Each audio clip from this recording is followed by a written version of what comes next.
Et salut tout le monde, c'est André. Et aujourd'hui, on se retrouve pour parler de théorie d'un jeu vidéo assez spécial, j'ai nommé Five Nights at Freddy's. Alors, aujourd'hui, on va parler des théories genre théories qui sont canon que le jeu, puis tout. Comme ça, après ça, on pourra faire un deuxième épisode où genre on pourra faire les théories non canon, mais les théories genre intéressantes, je sais pas si vous comprenez.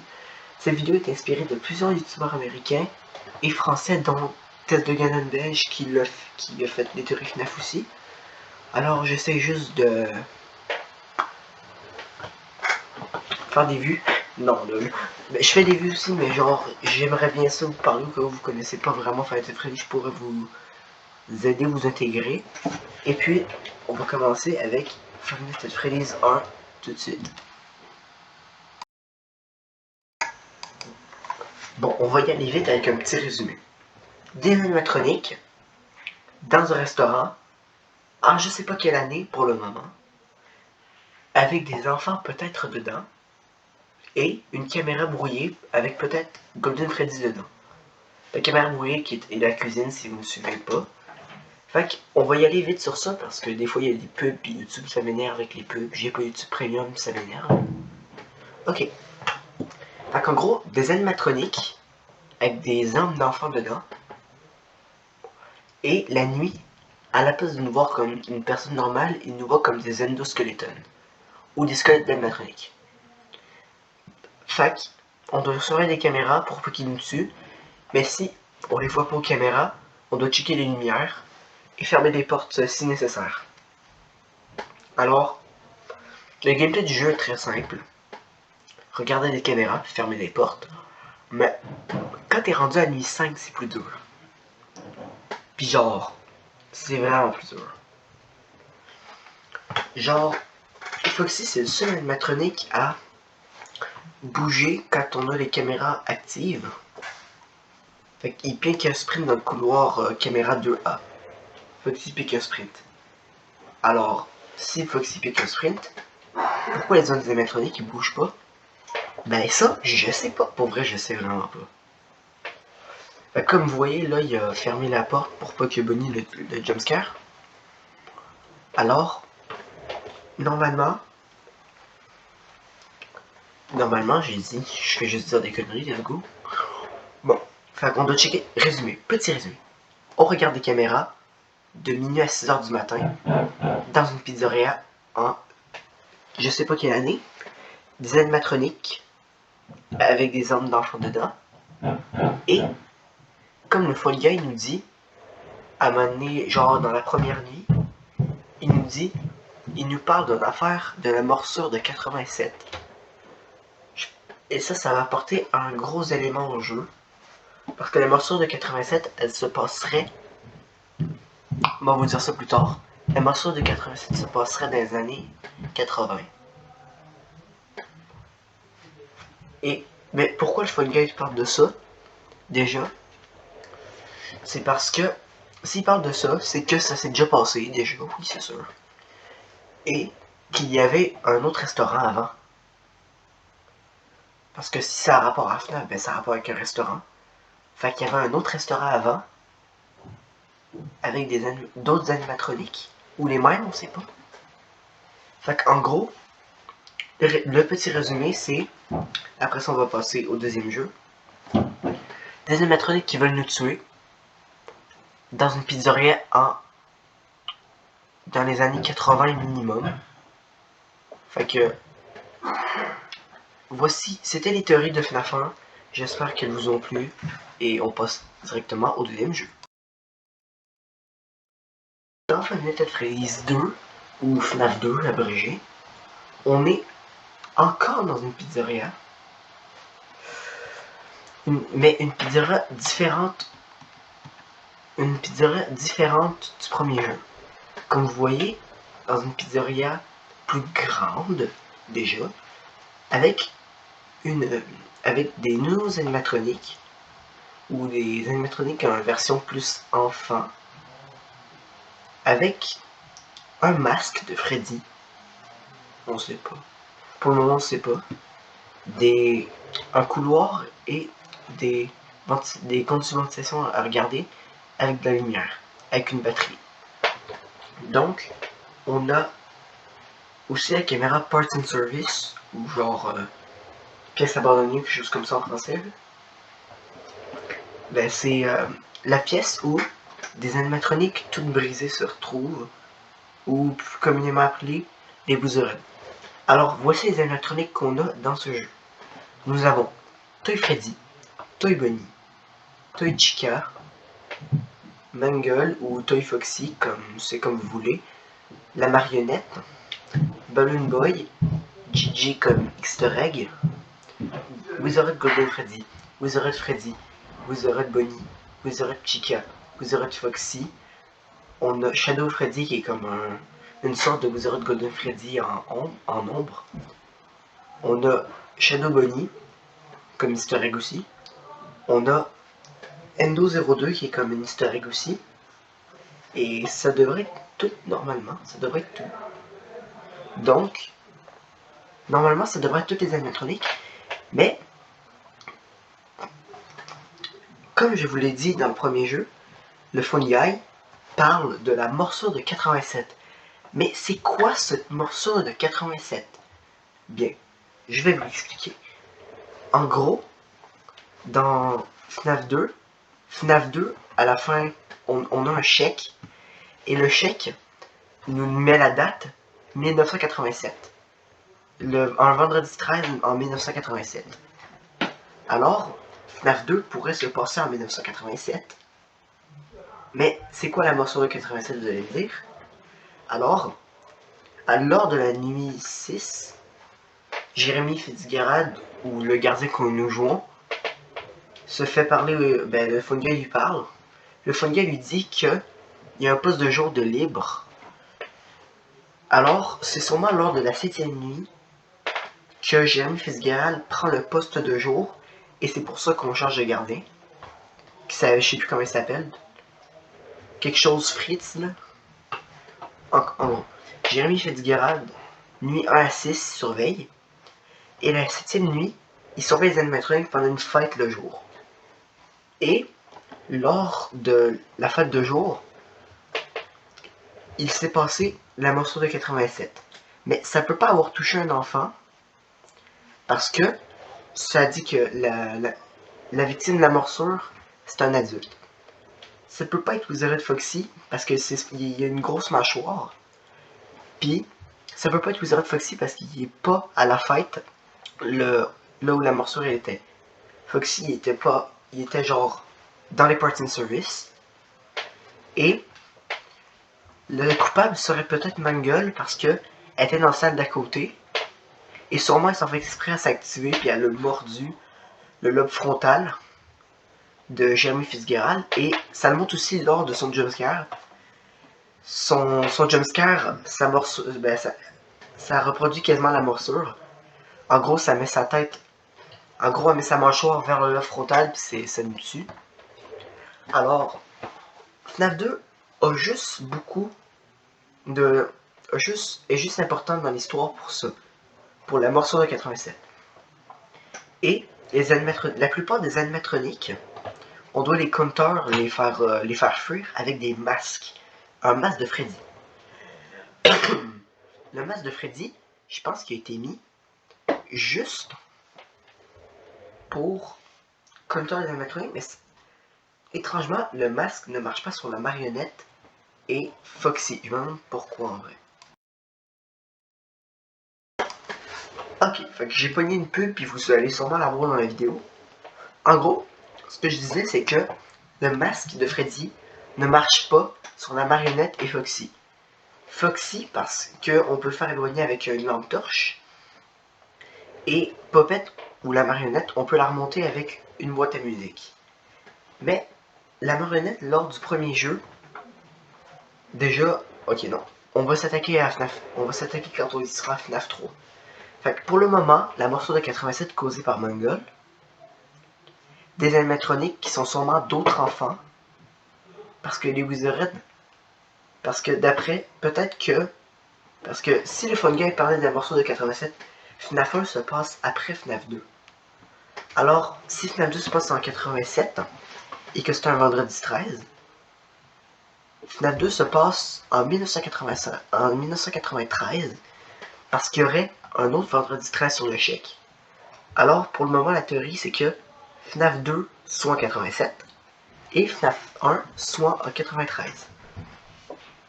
Et c'est ça pour le moment. Et si le Fun Guy parlait de la morceau de 87, pourquoi qu'est-ce qu'ils ont fait des Wizards après? Les Wizards d'animatronique se sont fait réparer pour être les animatroniques du FNAF 1 qu'on connaît. Fait qu'en gros, ils se sont brisés, pis tout. Fait que pour le résumé du jeu, la morceau de 87 de Mangle, de nouveaux animatroniques, des Wizards, et une pizzeria avec un masque de Freddy, et on passe directement au troisième jeu. Ok, fait que dans FNAF 3, on va faire un résumé vite. On a Springtrap, Phantom Freddy, Phantom Chica, Phantom Foxy, Phantom Mangle, Phantom Marionnette, Phantom Balloon Boy. Je vais résumer vite parce qu'il y a des pubs et ça va me casser les couilles. Pour vrai. Fait qu'on est dans une attraction d'horreur avec un tueur, dans un animatronique. Et là, à la fin de chaque nuit, on a un mini-jeu des animatroniques qui se font détruire. Et là, lors de la 5e nuit, on est un homme d'enfant qui regarde les corps détruits des animatroniques. Et il réussit, à la place des animatroniques, il réussit à monter en haut. Et lors de cette scène, le gars mauve, Purple Guy, fuit les hommes des enfants pour aller se réfugier dans Spring Bunny. Et le costume de Spring Bunny est à Springlock. Alors, il se croit, dès que le tueur se croit protégé dans Spring Bunny, il se fait broyer parce que, comme vous voyez, soit le bâtiment est en fuite ou soit il fait humide. Et quand il fait humide, les Springlock dans le costume s'activent et ça va broyer le tueur qui meurt dans Springtrap puis qui va être dans un coma. Alors, Five Nights at Freddy's 3 déjà. Alors, déjà, Five Nights at Freddy's 3, c'est un bon jeu, j'avoue. Et le jeu se passerait en 2023, c'est-à-dire 30 ans après FNAF 1. Et pourquoi 30 ans après FNAF 1, vous allez me dire?